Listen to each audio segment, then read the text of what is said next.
ஒரு சின்ன வீட்டின் சமையலறை. காலை வெயில் மெதுவாக ஜன்னல் வழியே விழுந்து கொண்டிருந்தது. அந்த அமைதிக்குள் ஒரு பெரும் உருவம் சிங்க் அருகே நின்றிருந்தது. அவன் பெயர் கிங்கு. அதிக எடை, பெரிய கன்னங்கள், எப்போதும் முகத்தில் ஒரு "என்னடா வாழ்க்கை இது" என்ற எக்ஸ்பிரஷன். கிங்குவுக்கு ஒரு சின்ன நண்பன் இருந்தான். அவன் பெயர் பிங்கி. முடியில்லாத, சின்ன உடல், குளிருக்கு பயப்படும் ஒரு பாவம் பூனை. அன்று பிங்கி வெளியில் மழையில் சிக்கி நடுங்கியபடி வீட்டுக்குள் வந்தான். கிங்கு அவனை பார்த்ததும் எதுவும் பேசவில்லை. மெதுவாக சிங்க் அருகே அழைத்தான். டாப் திறந்தான். தண்ணீரோடும் சத்தம்.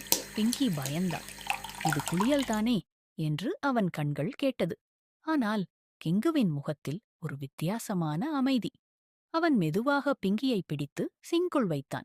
தண்ணீர் அவன் உடம்பில் விழுந்தது. பிங்கி துடித்தான். ஆனால் கிங்கு ஒரு அப்பா மாதிரி அவனை தாங்கி பிடித்தான். அந்த நேரத்தில் கிங்குவின் முகத்தில் ஒரு சின்ன புன்னகை. அவன் மனதில் ஓடியது, நான் பெரியவன், நான் பலவான், அதனால்தான் நான் பாதுகாக்க வேண்டும். பிங்கி மெதுவாக அமைதியானான். தண்ணீரின் வெப்பம் அவனுக்கு தைரியம் கொடுத்தது. சப்ஸ்கிரைப் பண்ணுங்க.